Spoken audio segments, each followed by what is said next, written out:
My youngest sister, Vivi, recently graduated from high school. However, this hasn't been a straightforward journey for her by any means. In fact, she has failed high school twice before, and this was her third attempt. You see, Vivi has always struggled academically. From a young age, school was never her strong suit, and she found it extremely difficult to keep up with her peers.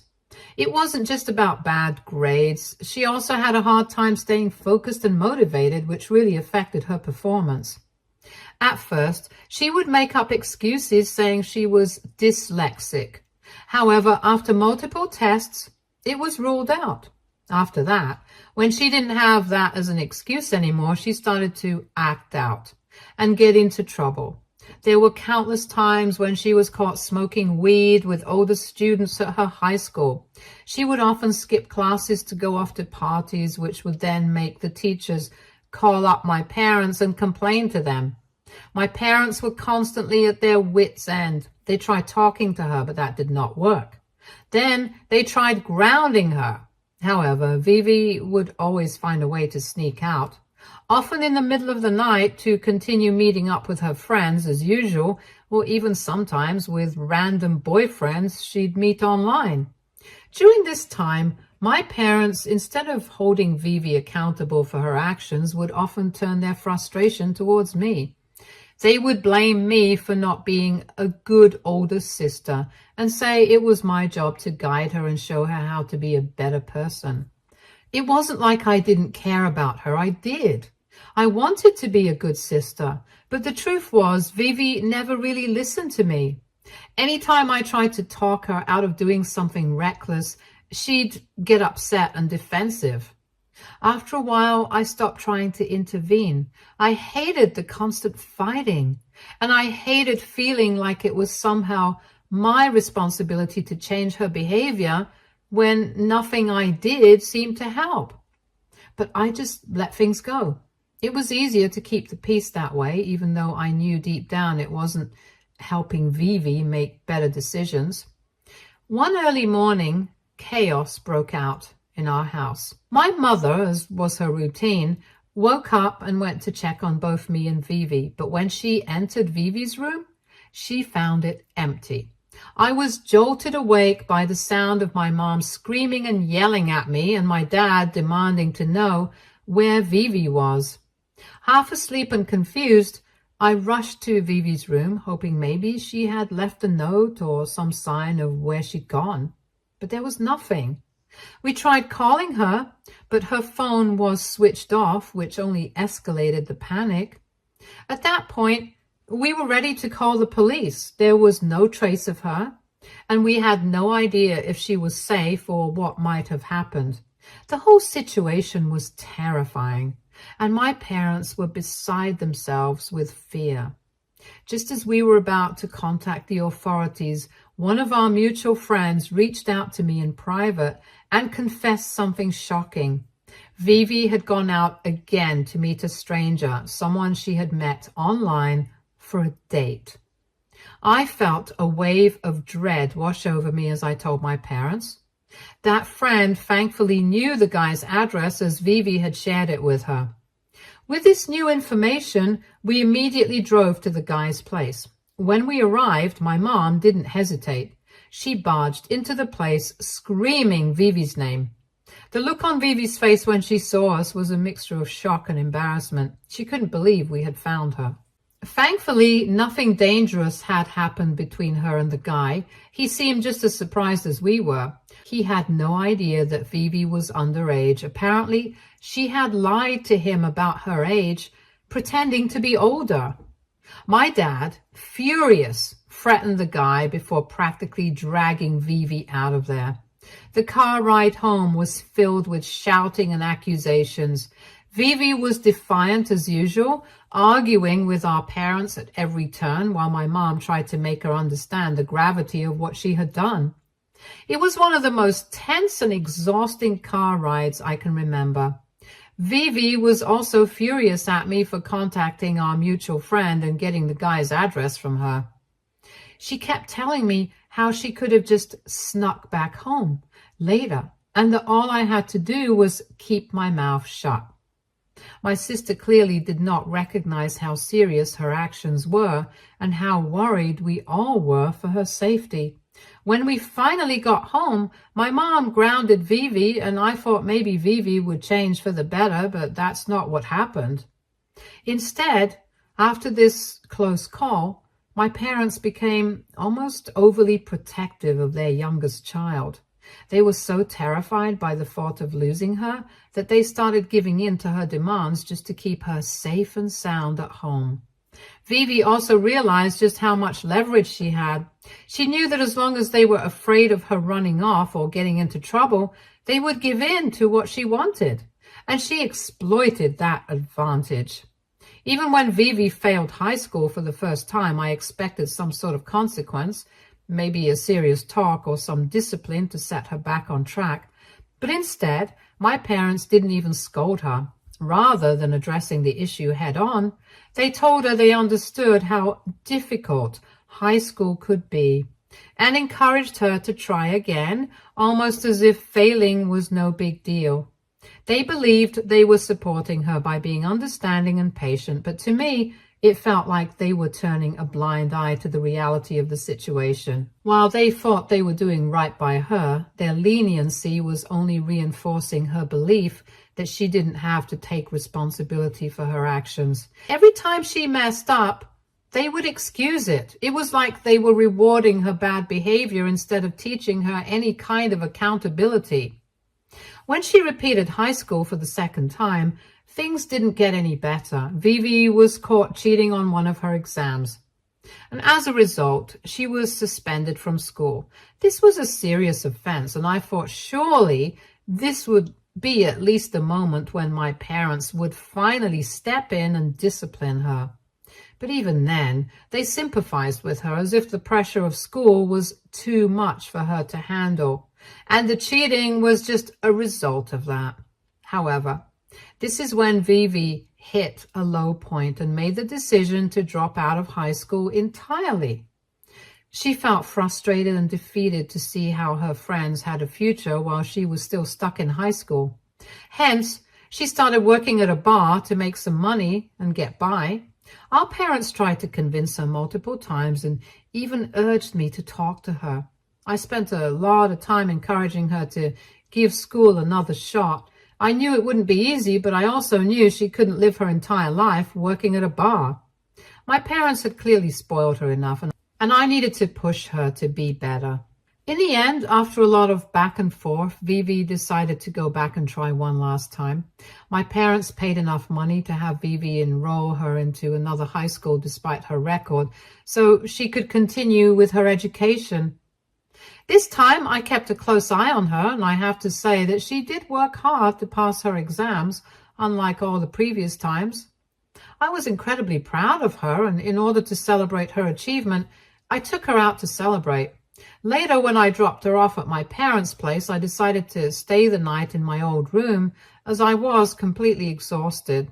I didn't have the energy to drive back to my place near college, so crashing in my room made sense. The next morning, I woke up to the deliciously familiar smell of cinnamon wafting through the house. My mom's cinnamon rolls were legendary in our family, so I knew right away that she must have made them for us. Feeling excited, I jumped out of bed and hurried down to the kitchen. As I got closer, I could hear my parents talking to each other in low voices. When I walked into the kitchen, they both looked up at me, their faces slightly tense.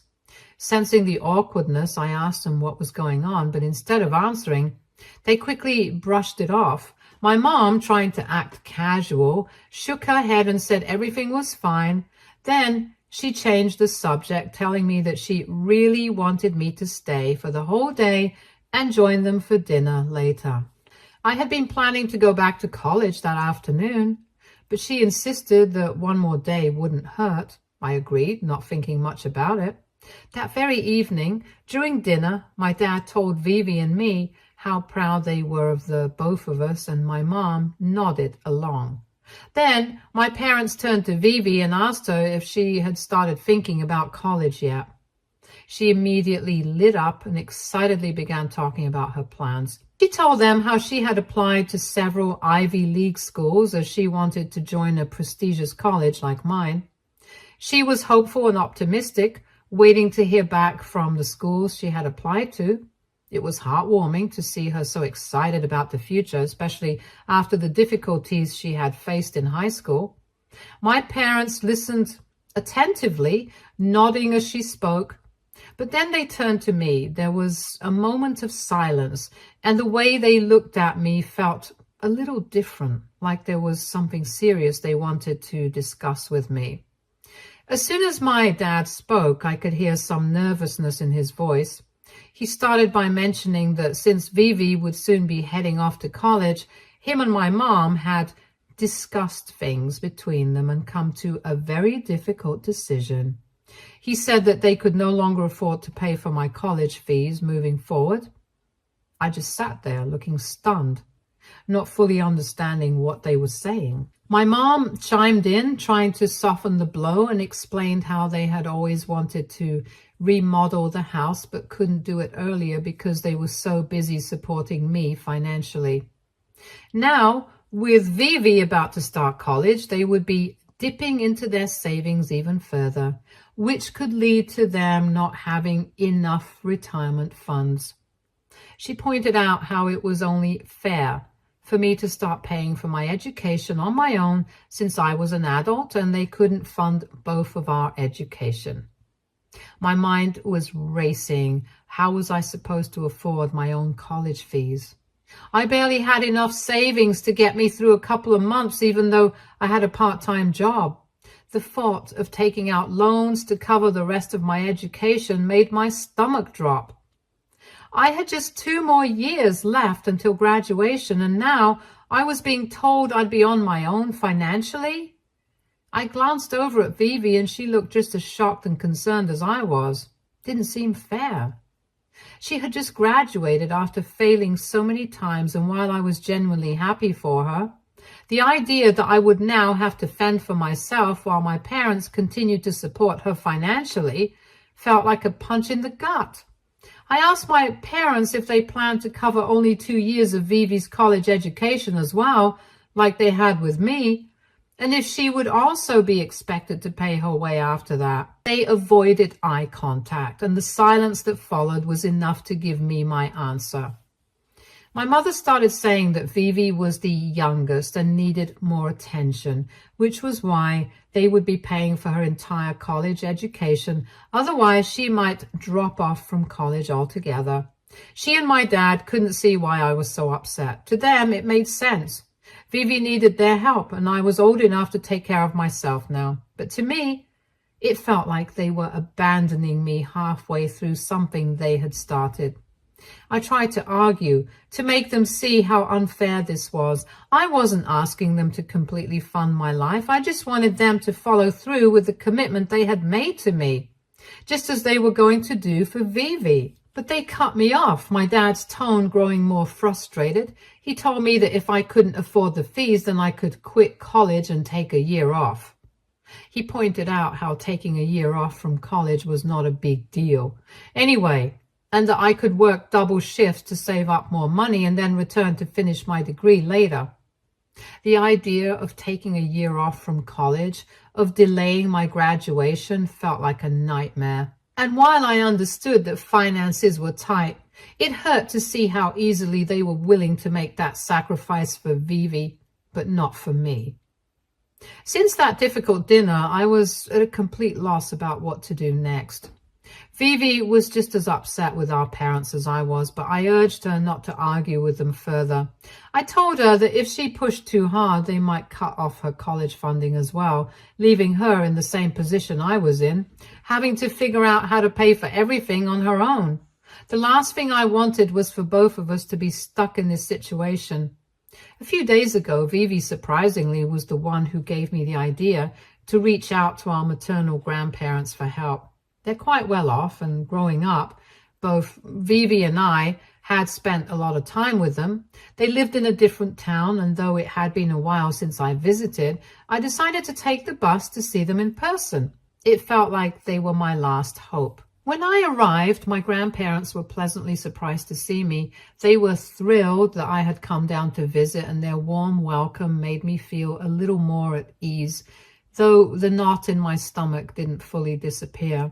They had no idea why I was really there, and I felt guilty for not being able to just enjoy the visit without bringing up my financial troubles. After settling in, I finally mustered the courage to open up to them. I told them everything about the conversation with my parents, how they had decided to stop paying for my college, and how I now had no way of covering the costs. I tried to keep it together, but it was hard not to feel emotional. I could see the concern on their faces as I spoke, but they listened patiently without interrupting. Then, with my heart racing, I asked them if they could loan me some money to help cover my college expenses. I made sure to emphasize that it would be a loan, and I promised I would pay it all back as soon as I could. I was serious about it. I didn't want them to feel like I was just asking for a handout.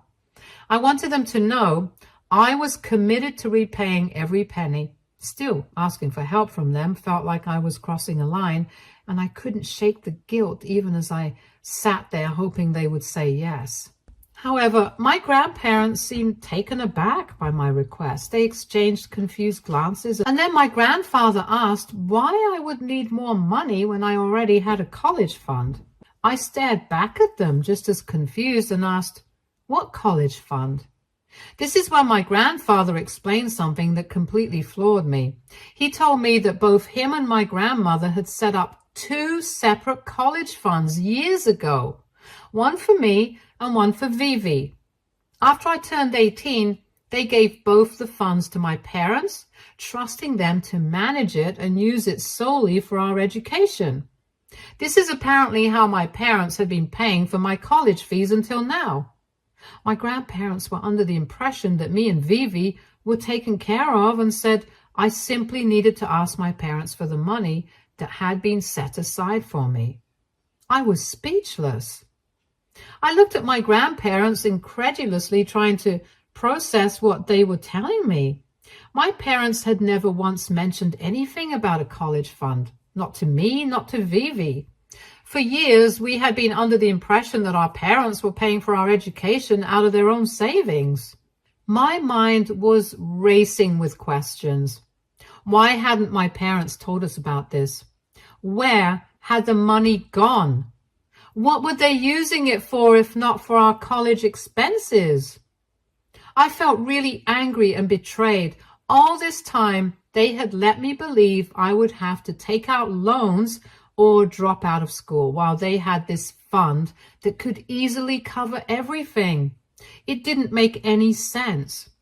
Right there at my grandparents' house, I called my mother and put her on speakerphone so that my grandparents could hear everything. I didn't want there to be any misunderstandings, and I wanted to get to the bottom of this once and for all. When she answered, I asked her directly about the college fund that my grandparents had supposedly given her for me. There was a pause on the other end, and I could tell right away that she was caught off guard. Her hesitation only fueled my suspicion. She was scrambling to figure out how to handle the situation and asked me who had put such wrong ideas in my head. That's when I told her that it was my grandparents who had given me the information after I had come down to meet them to ask for money. At this point, I could hear her tense up. She got furious that I had gone to meet them without talking to her first and tried to explain, saying that the money her parents gave wasn't exactly a college fund specifically for me, but rather money intended for the entire family. But before she could continue, my grandfather, who had been listening quietly, spoke up. He firmly pointed out that when he had given them the money, he had been very clear it was specifically for mine and Vivi's college education, not some general family fund.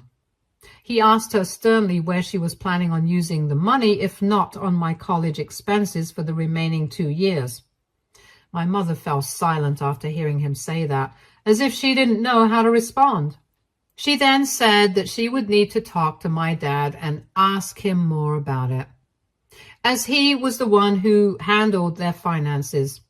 The way she seemed so flustered and evasive only made me more suspicious. It was as though she had been caught in a lie, or at the very least in something they had been trying to keep hidden from me. Later, she texted me insisting that I had no right to meet up with my grandparents behind her back. She accused me of being a jerk for allowing her parents to overhear our conversation without her knowledge. AITA for trying to find out what happened to my college fund, which my grandparents had saved up for me. Update 1. As many of you suggested, my grandparents and I did make the decision to confront my parents directly to uncover the truth. When we arrived at my parents' place, my grandfather didn't waste much time. He immediately launched into the reason we were there, demanding answers about the college fund. Without mincing words, he asked why they were suddenly refusing to pay for my college expenses, when in reality the money set aside for my education had been a gift from him and my grandmother. My father attempted to explain something about how the money just wasn't enough for my expenses, but my grandfather had come prepared with proof.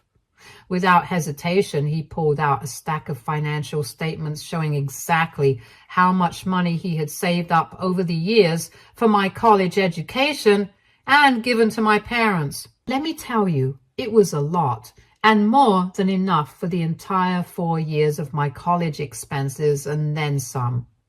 I couldn't hold back my frustration any longer. I confronted my parents directly, asking them why they had never once mentioned the existence of this college fund to me.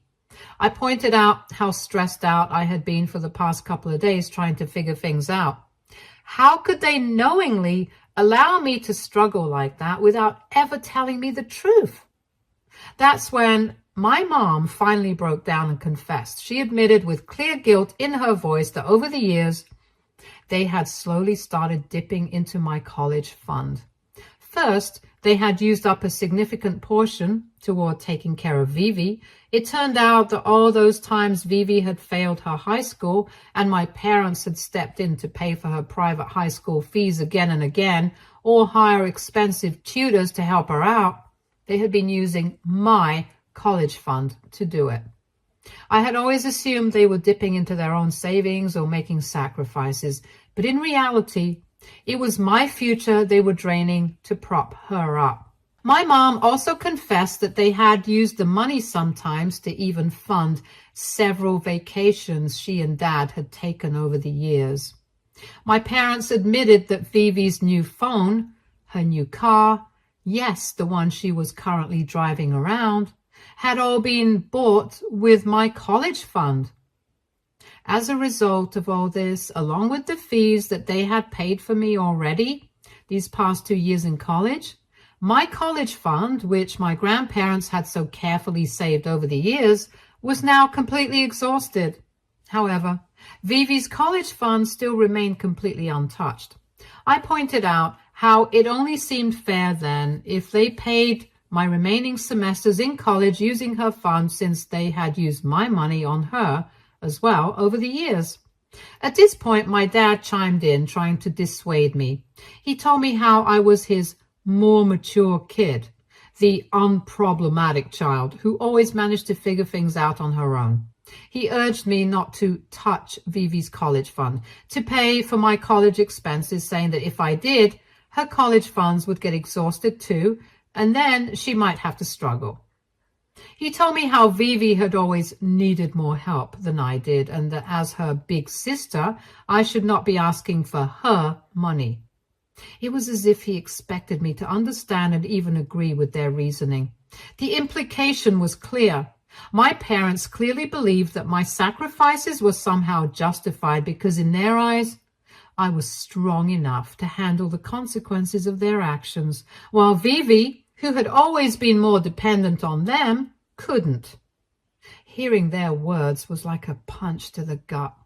My grandparents were absolutely furious as the full extent of my parents' actions came to light.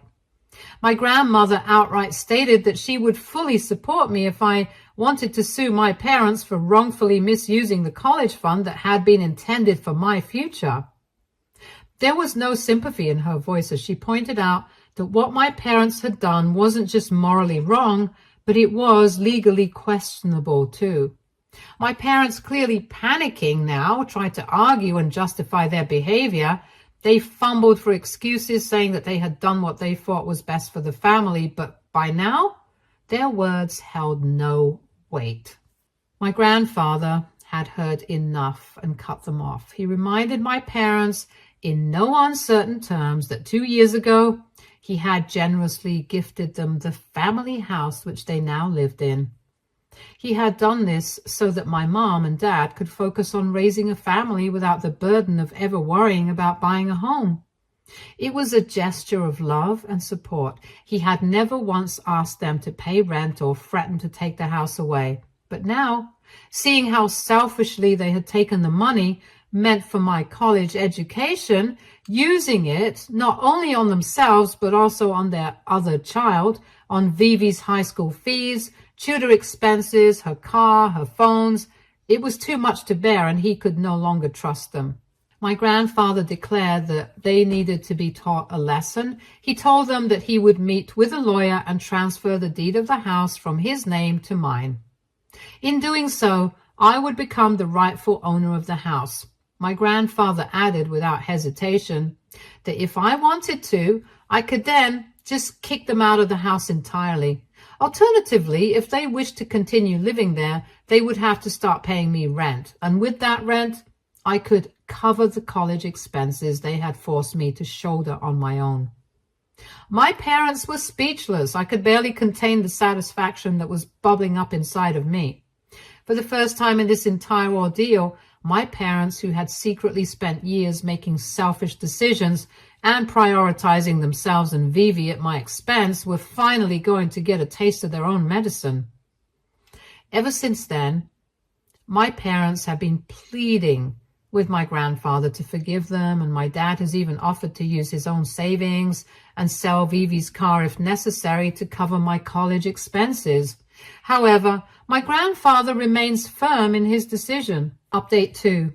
Sorry for no updates for the last 2 weeks. For everyone wondering where my sister was during the intense confrontation between my grandparents and parents, I did not mention this in my previous update, but my darling sister was off celebrating with her friends at a lake house. Apparently, she was footing the bill for this getaway, which was a gift from my parents for having finally managed to pass high school. When I confronted my parents about it, their response was almost laughable. They told me how Vivi needed to relax after all the stress of high school. Can you imagine the audacity?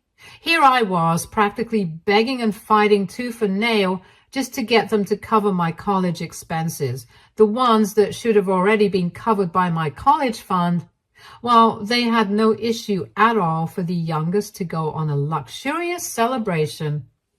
The double standards are infuriating, to say the least. Update 3. I come here bearing happy news. True to his word, my grandfather followed through, and the house deed has officially been transferred to me. I am now the rightful owner of our family home. The sense of empowerment I feel is unlike anything I've experienced before.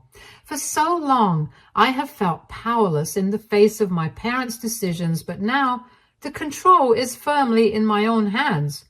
Naturally, my parents are furious with me. They had expected to remain in the house without consequences, but those days were over. Despite their anger, I stood my ground and made it clear that they had two options. Either they could vacate the house within a month, or they could stay but prepared to pay me rent starting next month. There was no room for negotiation. It's almost ironic. After everything they've put me through, and now they are the ones facing a tough choice. Of course, my sister Vivi has found out about everything by now. Since a lot of you keep asking me in the comments, I want to be clear that she wasn't ever involved in what our parents did or even had any idea about our college funds, despite the fact that so much of the money had been spent on her education and luxuries. She wasn't the one making the decisions. In fact, she's been incredibly supportive of me throughout this ordeal. When she learned about the full extent of our parents' actions, she was just as furious as I was. She's angry at them for how they mishandled the college fund and betrayed not just me, but the trust our grandparents had placed in them. It's comforting to know that she's on my side. In the end, I'm just so grateful to my grandparents for everything. I don't know what I would have done without them here. I owe them so much more than words can express. Stay tuned for more stories from Argo Relationships.